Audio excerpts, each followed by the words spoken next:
It's Platt, and today we try beer from a galaxy far, far away. That's next on Platt's Beer Week.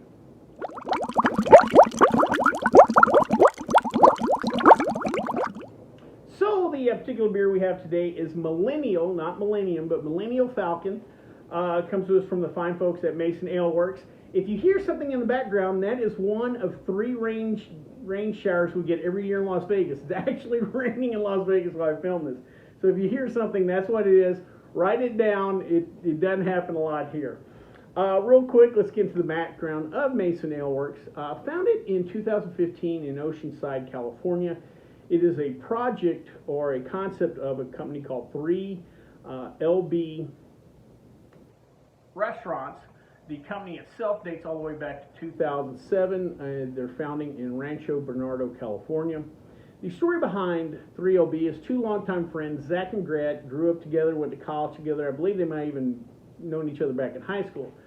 Went to college, and like a lot of college kids, you accidentally go to class and graduate, and they give you a degree, and then you have to go out and work. And as responsible young men, they did that. They went out into the working world and realized, oh yeah, jobs suck. Let's start our own business. And apparently while they were in college, they worked together, either a wine shop or an actual winery. I couldn't find which, but they had a little experience in the hospitality business, felt comfortable with that, and decided to go for it in 2007. They opened something called the Barrel Room, January 07 that year. Now, trying to be a little cautious, they decided to keep their day jobs while starting off this venture, but realized they need a little extra help. So they brought in Zach's brother to help with operations. Thus, we get the name 3LB, which is stands for 3 local brothers, known each other, grew up together, created a company. Kind of a cool little story. Besides Mason Ale Works, they have other concepts. Of course, the Barrel Room, which is their very first concept. Then they have 2 locations of something called Urge Gastropubs. They also have Mason Coffee Works. Now, according to their founders, the idea wasn't that we're going to come up with one concept and just have 50 locations of it. That we want to come up with multiple concepts, not necessarily multiple locations of one concept. They have a couple other collaborations they work on. One is with a company called Caslam Ciders. They do some work with them. I also work with a company based here in Las Vegas known as Beer Zombies. Beer Zombies has 4 or 5 locations here in the valley. They're really unique bottle shops, little tap room, little bottle shop. Really great selection. They kind of give each location their freedom to kind of choose their own beer. So one location maybe more IPA heavy, another one maybe more stout heavy, what have you. Like I said, really knowledgeable.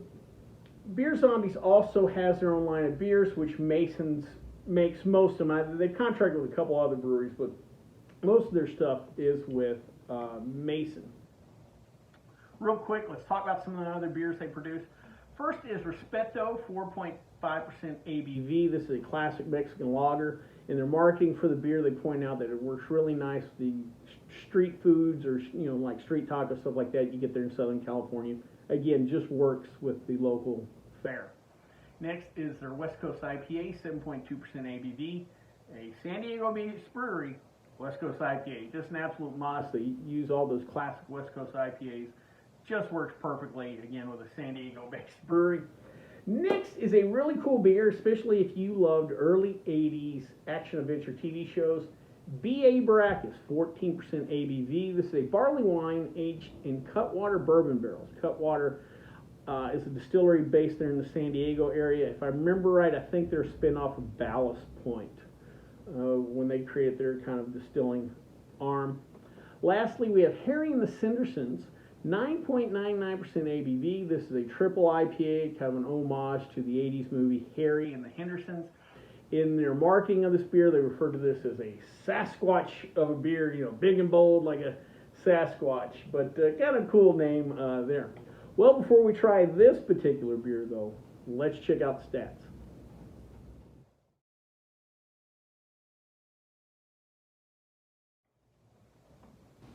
So real quick today, since we have a Star Wars themed beer, I thought I would talk about some of the other Star Wars themed beers out there. Of course, the movie now has been out almost 50 years. I'm old enough to remember when it came out. And it's just permeated culture, and naturally that will also permeate beer culture. And there's just a ton of really cool names out there. You know, the craft beer people are so creative. So I thought I'd highlight some of the fun little names of Star Wars kind of related beers that are out there. First, from Wits End Brewing, is Imperial Rye Fighter. It's a rye stout. That just kind of rolls off the tongue for some reason. I really do like it. Next, from the folks at New England Brewing, they have a variation of this Imperial Stout Trooper. Instead of Stormtrooper, Stout Trooper. Again, I like where their heads are at. This next one, I would love to shake the person's hand that actually came up with this and was able, more importantly, to kind of execute it to where you got to utilize the name in a commercial setting. I don't know about necessarily trademark or copyright or whatever, but the fact that you got to use this in a commercial setting, good for you. The fine folks at Quaff On Brewing give us Vaderade. That's right, there's something called Vaderade. I love it. Lastly is a beer that I know there's these people out there that are a combination of Star Wars nerd and home brewing nerd. And if you're both of those, I guarantee you would love Boba Brett from Yazoo Brewing Company. Boba Brett, what a great little name. Well, enough about that. Let's actually drink a Star Wars themed beer.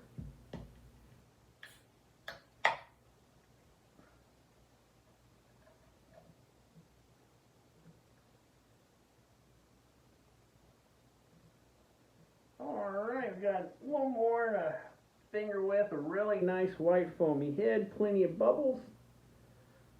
Fairly clear beer. Let's go on the nose. Oh yeah, that's an IPA there. Really nice, piney, citrusy hops. Let's jump on in.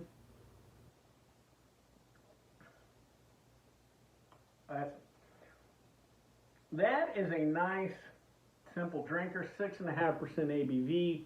We're not pounding you. It's not a session beer anymore, but we're not pounding you. The hops are on the nose, the hops are on the palate and the back end, but they don't dominate. Nothing jumps out or anything, but everything's just kind of executed well. On this, nice little malt sweetness up front, but just short little punch, and then the hops kind of come in on the back part of the palate. But again, they're not dominating. Body-wise, this is a medium minus, fairly easy drinking.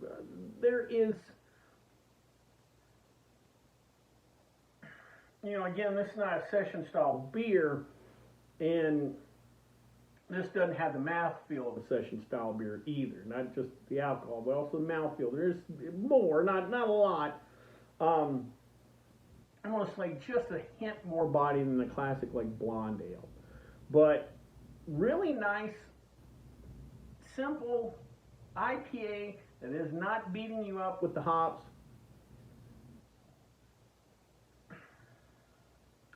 Yeah, besides that, I mean, like I said, nothing outstanding on this beer, but just, man, what a nice drinkable beer. I can see this as kind of a springtime beer. You know, when you're kind of done with all the malty beers in winter and you want to kind of get back out and, you know, it's warming up, and give me some hops there.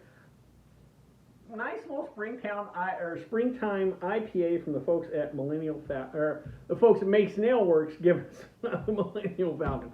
Well, I hope you liked this video. If you did, please subscribe down below. Also, please like the video because it lets YouTube know we're putting out good content. If you have any questions, comments, concerns, or beers you'd like me to try, please leave them in the comment section, or you can always contact me on the Twitter page.